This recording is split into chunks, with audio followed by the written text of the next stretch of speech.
अंधविश्वास जे मनीष को एते मात्रा निष्ठुर करदिए यही घटना ही तार प्रमाण। पूरा कहानी देखिबा परे आपण भी से निष्ठुर बापा उपरे रागिजिबे। घटनाटी छत्तीसगढ़ रे जड़े व्यवसायी संतान हेबार थिला।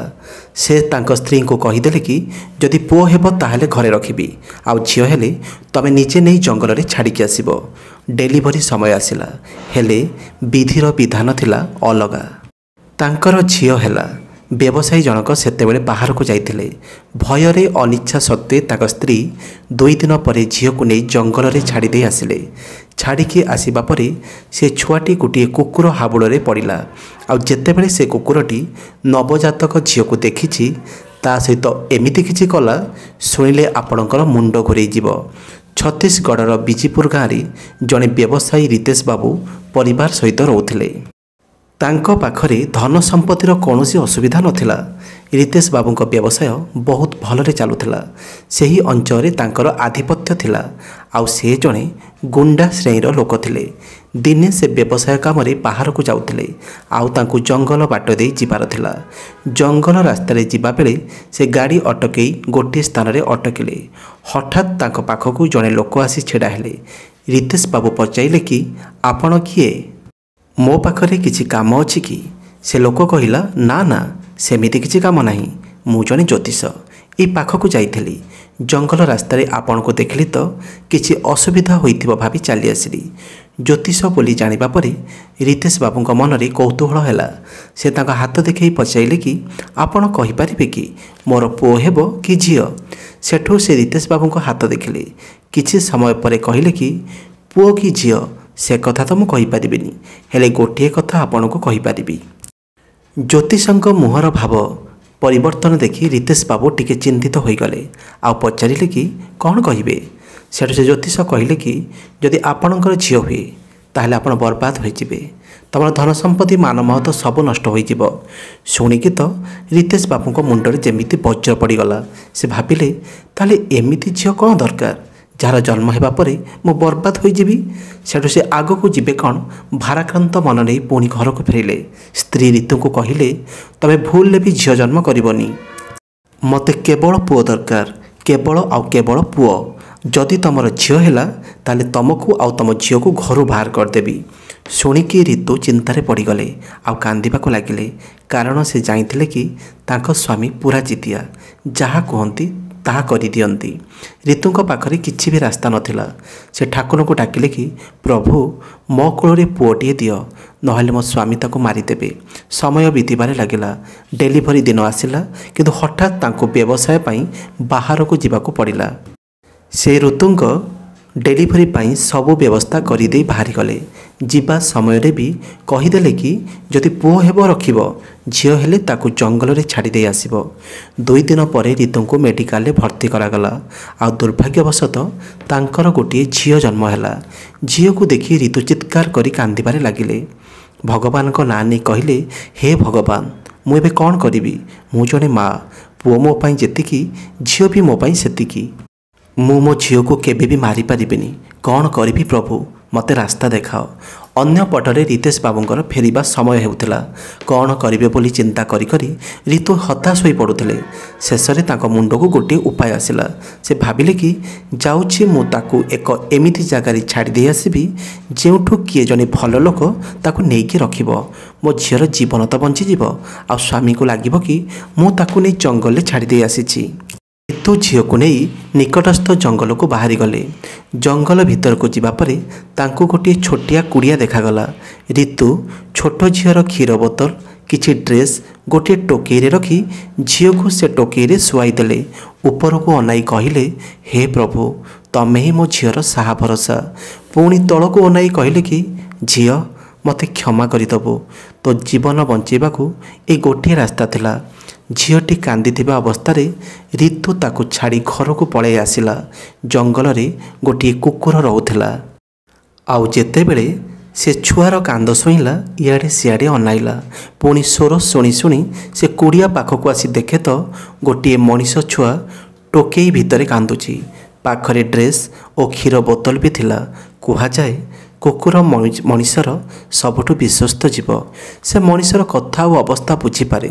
ଶୀତ ଦିନ ଥିଲା, ଆଉ ଛୋଟ ଝିଅଟି ବି ଥରୁଥିଲା। ସେ ତୁରନ୍ତ ନିଜ ପାଟିରେ ନିଜର ଛୋଟ ଛୋଟ ଛୁଆଗୁଡ଼ିକୁ ସେ ଝିଅ ପାଖକୁ ନେଇ ଆସିଲା, ଆଉ ନିଜର ସବୁ ଛୁଆଗୁଡ଼ିକୁ ସେଇ ଛୋଟ ଝିଅ ଚାରିପାଖରେ ରଖିଦେଲା। ଆଉ ମଝିରେ ମା କୁକୁର ବସିଗଲା। ଫଳରେ ଯେମିତି ସେ ଛୋଟ ଝିଅଟିର ଶୀତରେ କିଛି ବି ହେବନି। ସେପଟେ ରିତେଶ ବାବୁ ଘରକୁ ଫେରି ଆସିଥିଲେ, ଆଉ ସ୍ୱାମୀ ପଚାରିବାରୁ କହିଲେ କି ଝିଅ ହୋଇଥିଲା, ମୁଁ ତାକୁ ଜଙ୍ଗଲରେ ନେଇ ଛାଡ଼ି ଦେଇ ଆସିଛି। ରିତେଶ ବାବୁ ଟିକେ ଖୁସି ହୋଇଗଲେ। ଭାବିଲେ କି ଭଲ ହେଲା, ଏବେ ଆଉ ମୋ ମାନମହତ ସମ୍ପତ୍ତି ନଷ୍ଟ କରିବାକୁ କେହି ବି ନାହାନ୍ତି। ଅନ୍ୟପଟରେ ସେ ମା କୁକୁର ଆଉ ତା ଛୁଆ ସବୁ ଛୋଟ ଝିଅଟିକୁ ରାତି ସାରା ଜଗି ରହିଲେ। ସେ କୁଡ଼ିଆରେ ଜଣେ ବୁଢ଼ା ଲୋକ ରହୁଥିଲେ। ତାଙ୍କ ନାଁ ଥିଲା ଗଣେଶ, ଯିଏକି ଗୋଟିଏ ଦିନ ପାଇଁ ସହରକୁ ଯାଇଥିଲେ ନିଜର ସଉଦା ଆଣିବାକୁ। ଆଉ ପରଦିନ ସକାଳୁ ସକାଳୁ ସେ ଯେମିତି ତାଙ୍କ କୁଡ଼ିଆରେ ପହଞ୍ଚିଛନ୍ତି, ଛୋଟ ଝିଅଟି ଟୋକେଇରେ ଶୋଇଥିବା ଦେଖିଲେ। ସେ ଆଶ୍ଚର୍ଯ୍ୟ ହୋଇଗଲେ, ଛୋଟ ଝିଅ ଏଠାକୁ କେମିତି ଆସିଲା? ଚାରିଆଡ଼କୁ ଅନାଇଲେ, ହେଲେ କାହାରିକୁ ପାଇଲେନି। ଯେମିତି ସେ ଦେଖିଲେ ମା କୁକୁର ଆଉ ଛୁଆ ସବୁ ରାତି ସାରା ତାକୁ ଜଗି ରହିଛନ୍ତି, ସେ ମା କୁକୁରର ମୁଣ୍ଡ ଆଉଁସି ଦେଲେ। କାରଣ ସେ ମା କୁକୁର ଆଉ ଛୁଆଗୁଡ଼ିକୁ ସେ ଲୋକ ଜଣକ ପାଳିଥିଲେ। କାହାରିକୁ ନ ଜଣାଇ ଆଉ କାହାରିକୁ ପାଖରେ ନ ପାଇ ଗଣେଶ ବାବା ଛୋଟ ଝିଅକୁ କୁଡ଼ିଆ ଭିତରକୁ ନେଇ ଆସିଲେ, ଆଉ ତାକୁ ପାଳିବାରେ ଲାଗିଲେ। ଯେମିତି ଯେମିତି ସମୟ ବିତିଲା, ସେ ଛୋଟ ଝିଅକୁ ବିଭିନ୍ନ ଧର୍ମଶାସ୍ତ୍ର, ଦୁନିଆର ନୀତି ନିୟମ ସବୁ ଶିଖାଉଥିଲେ। ଗଣେଶ ବାବାଙ୍କ ସହିତ ସେ ମା କୁକୁର ଆଉ ତା ଛୁଆ ସବୁ ରହୁଥିଲେ, ଆଉ ଛୋଟ ଝିଅଟି ସବୁଦିନ ସେମାନଙ୍କ ସହିତ ଖେଳୁଥିଲା। ସମୟ ବିତିବା ସହିତ ଝିଅଟି ବଡ଼ ହୋଇଗଲା। ଗଣେଶ ବାବା ତା ନାଁ ଦେଇଥିଲେ ଲାଲି। ଲାଲି ଗଣେଶ ବାବା ଓ ସେ କୁକୁରକୁ ତାର ସବୁକିଛି ବୋଲି ମାନୁଥିଲା। ତାକୁ ଜଣା ନଥିଲା କି ତାର ବାପା ମା କିଏ, ତେଣୁ ସେ ଗଣେଶ ବାବାଙ୍କୁ ହିଁ ତାର ବାପା ମାନୁଥିଲା। ସେ କୁକୁର ସହିତ ଲାଲିର ବହୁତ ଭଲ ବନ୍ଧୁତା ହୋଇଯାଇଥିଲା। ରିତେଶ ବାବୁ ନିଜେ କାରରେ ସେ ଜଙ୍ଗଲ ଦେଇ ଯାଉଥିଲେ। ତାଙ୍କ ନଜର ଲାଲି ଉପରେ ପଡ଼ିଲା। ସେତେବେଳକୁ ଲାଲି କୁକୁରକୁ ଖାଇବାକୁ ଦେଉଥିଲେ। ଲାଲିକୁ ଦେଖି ରିତେଶ ବାବୁ ଚକିତ ହୋଇଗଲେ, କାରଣ ଜଙ୍ଗଲ ଭିତରେ ଏତେ ସୁନ୍ଦର ଝିଅକୁ ସେ କେବେ ବି ଦେଖିନଥିଲେ। ରିତେଶ ବାବୁ ନିଜ ସାଥୀକୁ କହିଲେ କି ଆରେ ଜଙ୍ଗଲ ଭିତରେ ଝିଅ କିଏ? ଆଗରୁ ତ ୟାକୁ ଆମେ କେବେ ବି ଦେଖିନି। ଗାଡ଼ି ଅଟକିଲା, ଆଉ ସାଥୀଙ୍କୁ କହିଲେ ଯାଅ ଦେଖିକି ଆସ ସେ ଝିଅଟି କିଏ। ସେ ଲୋକ ଜଣକ ଲାଲି ପାଖକୁ ଗଲେ, ଆଉ ଫେରିଆସି କହିଲେ କି ବାବୁ, ସେ ଝିଅ ହେଉଛି ଗଣେଶ ବାବାଙ୍କ ଝିଅ, ଆଉ ସେ କୁଡ଼ିଆରେ ତାଙ୍କ ସହିତ ରହୁଛି। କାମ ସାରି ରିତେଶ ବାବୁ ସନ୍ଧ୍ୟାରେ ଘରକୁ ଫେରିଲେ, ହେଲେ ତାଙ୍କ ମନ ଆଉ ଘରେ ଲାଗୁନଥିଲା। ବାରମ୍ବାର ସେ ଝିଅର ଚେହେରା ତାଙ୍କ ମନକୁ ଆସୁଥିଲା। ସକାଳ ହେଲା, ସେ ତାଙ୍କର ଜଣେ ସାଥୀକୁ କହିଲେ କି ସେ ଝିଅର ଚେହେରା ମୋ ଭିତରେ ବସା ବାନ୍ଧି ଦେଇଛି, ମୁଁ ତା ବିନା ରହିପାରିବିନି। ତମେ ସେ ଝିଅ ପାଖକୁ ଯାଅ, ଆଉ ତା ବାପାକୁ ବିବାହ ପ୍ରସ୍ତାବ ଦିଅ। ସାଥୀ ଜଣକ ଆଶ୍ଚର୍ଯ୍ୟ ହୋଇଗଲେ। ମନେ ମନେ ଭାବିଲେ କି ରିତୁ ମ୍ୟାଡ଼ାମ ଥାଉ ଥାଉ ରିତେଶ ବାବୁ ଆଉ ଗୋଟିଏ ବିବାହ କେମିତି କରିବେ, ତା ପୁଣି ତାଙ୍କ ଝିଅ ବୟସର ଆଉ ଗୋଟିଏ ଝିଅକୁ। ହେଲେ ସେ ରିତେଶ ବାବୁଙ୍କ ପାଖରେ କାମ କରୁଥିଲେ, ତେଣୁ ତାଙ୍କ ନିର୍ଦ୍ଦେଶ ମାନିବାକୁ ବାଧ୍ୟ ଥିଲେ। ସେ ଲୋକ ଯେତେବେଳେ ଗଣେଶ ବାବାଙ୍କୁ ଏକଥା କହିଲେ, ଗଣେଶ ବାବା ଚିନ୍ତାରେ ପଡ଼ିଗଲେ। କାରଣ ଜଣେ ବାପା ବୟସର ଲୋକ ସହିତ ସେ ଲାଲିଙ୍କୁ କେମିତି ବାହା ଦେବେ। ତେଣୁ ସେ କହିଲେ ଦେଖ ବାବୁ, ଆମେ ଗରିବ ଲୋକ, ଆଉ ତମ ପରି ଧନୀ ଲୋକ ଘରେ ବନ୍ଧୁ ବାନ୍ଧିବାକୁ ଆମର ସାହସ କାହିଁ। ସେ ଲୋକ ଜଣକ ଗଣେଶ ବାବାଙ୍କୁ ଯେତେ ମନେଇଲେ ବି ସେ ମାନିଲେନି। ସେ ଲୋକ ଫେରି ଆସିଲା, ଆଉ ରିତେଶ ବାବୁ ଜାଣିବା ପରେ ସେ ବି ରାଗିଗଲେ। ସେ ତ ମୂଳରୁ ଜିଦିଆ ଥିଲେ, ତେଣୁ ସେ ତାଙ୍କର କିଛି ଲୋକଙ୍କୁ ପଠାଇ କହିଲେ କି ଯାଅ ସେ ଝିଅକୁ ଜୋର ଜବରଦସ୍ତି ନେଇ ଆସ। ସେମାନେ ବାହାରିଗଲେ ଲାଲିଙ୍କୁ ଆଣିବା ପାଇଁ। ଯେତେବେଳେ ସେମାନେ ଲାଲିକୁ ଟାଣିକି ଆଣିବାକୁ ଚେଷ୍ଟା କରିଛନ୍ତି, କୁଆଡ଼େ ଥିଲେ ସବୁ କୁକୁର ଏକାଠି ହୋଇ ସେ ଲୋକମାନଙ୍କୁ କାମୁଡ଼ିବାକୁ ଗୋଡ଼ାଇଲେ। ଭୟରେ ସେମାନେ ଫେରି ଆସିଲେ। ରିତେଶ ବାବୁ ରାଗରେ କହିଲେ କି ପୁଣି ଯାଅ ସେ କୁକୁରଗୁଡ଼ିକୁ ମାରିକି ସେ ଝିଅକୁ ନେଇ ଆସ। ସେମାନେ ଯାଇ ଜାଲ ବିଛାଇ କୁକୁରଗୁଡ଼ିକୁ ଧରିବା ପରେ ମାଡ଼ ମାରି ତାଙ୍କୁ ପକାଇଦେଲେ। ଗଣେଶ ବାବାଙ୍କୁ ନେଇ ଆସି ଗୋଟିଏ ରୁମ୍ରେ ବନ୍ଦ କରି କିଛି ଦିନ ପରେ କେମିତି କେଜାଣି ଗଣେଶ ବାବାଙ୍କୁ ମାଲୁମ ହୋଇଗଲା କି ରିତେଶ ବାବୁ ହିଁ ଲାଲିର ବାପା। ଦିନେ ସେ ରିତେଶ ବାବୁଙ୍କୁ କହିଲେ କି ପୁଅ, ତମେ ତମ ପରି ଏତେ ନିଷ୍ଠୁର ଆଉ ନିର୍ଲଜ ଲୋକ ମୁଁ ଜୀବନରେ ଦେଖିନି। ନିଜ ଝିଅକୁ ବାହା ହେବା ପାଇଁ ତମେ ଏତେ ତଳୁ ଖସିଗଲ କେମିତି? गणेश बाबा मुहरु एतिकी कथा शुणी से ताजुब हो गले। दुमकिना तले बसीगले। आउ किछि समय पर जेतेबे से ऋतु को जाई रागिकी पचाइले भୟରେ ऋतु सब कथा कहीदेले। आउ ऋतु आउ गणेश बाबा कथा मेल खाइबा परे से निश्चित होइगले कि लाली तांकर झियो बोली। से आहुरी रागिगले। तांको पुओ भी बड़ हो जाइथिला। तो ताको कहिले कि पुओ से झियो को तू मारिकी जंगल में फोपाड़ी दे, कारण तापाई मो धन संपत्ति मान महत सब नष्ट हो। हेले तांको पुओ चिंतार पड़गले। बापा कथारे मु जड़े झील को केमिति मारी पारिबी? एते दिन पर तो मो भौणी मते मिली, मु ताको केमिति मारिबी? मो माँ तो मते एते भल संस्कार देइछि जे मु काहाको मारि भी पारिबेनी। का सहित अन्याय करने को मो माँ मते मना करिछि। लाली तो पुणी मो निज भौणी। हेले मु जदि बापा कथा न मानिबी ताले से आउ काहाको कहि मो भौणी को मारिदेबे। भाभी भाभी से जंगल को गले और लाली को नहीं जंगलर आउ एक पार्श्व को नहीं गले। भाई साथी रे चालू चालू लाली सब कहले कि केमिति गणेश बाबा मोर लालन पालन करिसेंती, मते सबु धर्मशास्त्र सहित संस्कार परंपरा देइछंती। आउ सबुठु बड़ कथा हैला से कुकुर केमिति मो जीवन बंचेइछंती। हेले मो निज बापा केमिति मते मारिया पई चाहुचंती। सेठु तांको भाई कहिले कि लाली तू डरनी, मु किए तो जीवन नवा पाई, मु तोर किछि भी करिबिनी, मु तते जंगल रे छाड़ी के पळेबी। हेले लाली कहिले कि भाई तू मते मारि दे, नले बापा तते मारिदेबे। मु चाहुनी कि मो पाई मो भाईर जीवन चली जाऊ बोली। एतिकी शुणी भाईर आखिरु लुह आसीगला। आउ से लाली को कुंडेई पकेइला। आउ कहला कि लाली तते मो भगवान को भरोसा रे ए जंगल रे छाड़ी की जाउची। सेठु रितेश बाबू को पुओ घर को फेरीगला। रितेश बाबू को मिछ कहला कि लाली को मारिदेली बोली। शुणिकी ऋतु कांदी पकेइले। एकुटिया थिबा बेले पुओ को पचाइले कि पुओ सतरे कण लाली को तू? सेठु पुओ कहला कि माँ मो बापा को मिछ कहली, तमे जो संस्कार देइछ केबे हेले मु कौन ताको मारि पाई थांती? ताको जंगल में छाड़ी दे आसीछि। ऋतु मैडम भगवान को धन्यवाद देले। जड़े माँ झील को जन्म तो करि पारे, हेले तार भाग्य बदलई पारेनी। सही कथा ही लाली क्षेत्र में होइथिला। सेपटे लाली फेरी आसी पुणी तांको कुड़ियारे रहिबाको लागिले। सेठारे भगवान को डाकिबा सहित समस्तଙ୍କ ପାଇଁ रोषेई करुथले। से कुकुर को भी खाइबाको देउथले आ निजे खाउथले।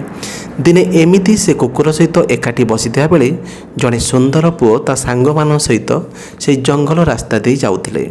जेमिति सेमाने लाली को देखिचंती ताजुब होई गले।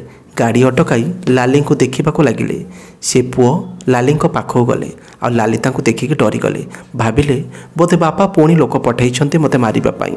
हाथ जोड़ी कहले कि दयाकरी मो साथी किछि भी करनी, मो कहार किछि क्षति करिनी। लाली डरी जिबा देखी से युवक जनक कहले कि ना ना मो तमर क्षति करने को आसिनी, आमे तो बस यही रास्ता दे जाउथलु। जंगल भितरे तम परी सुंदरी झील को देखि अटकी गलु। तुमको देखा पर जेमिति मो भितर किछि अनुभव हेउछि। तम परी सुंदर झील मु केबे भी देखिनी। तमे जदि खराब न भाबिब ताहेले मु गोटे कथा कहबी। लाली कौन बोली पचारिबारु से कहले कि मु तम परी झीलटे खोजुछि, तमर जदि किछि आपत्ति न थाए ताहेले मु तुमको बाहाबा पई चाहे। लाली टिके चिंता कले आ कहले कि गोटे शर्त रे मु तुमको बाहेबी। युवक पचारे कि शर्त कौन कुह?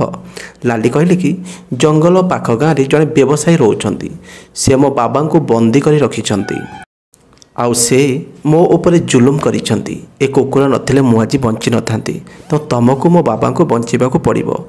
सेठू से युवक जनक राजी होई गले। लाली भी खुशी होई गले, कारण से युवक जनक भी उच्च शिक्षित थिले। आउ से जने पुलिस एसआई थिले, जी कि 3 वर्ष आगरू पाख थाना रे काम करते। तांको ना विक्रम थिला। विक्रम बाबू को लाली को नहीं बाहरी पड़े। बाटरे तांको नानी को घर पड़ा। नानी को सब कथा कहले सब किछि ठीक हेबा परे मु ताको विवाह करिबी। तापरे लाली को सेठारे छाड़ी देई से थाना को पळेले। लाली एबे विक्रम नानी घरे रहिबाको लागिले। आ सब बेले से भगवान को प्रार्थना करुथिले कि सब किछि केमिति ठीक रे होई जाऊ बोली।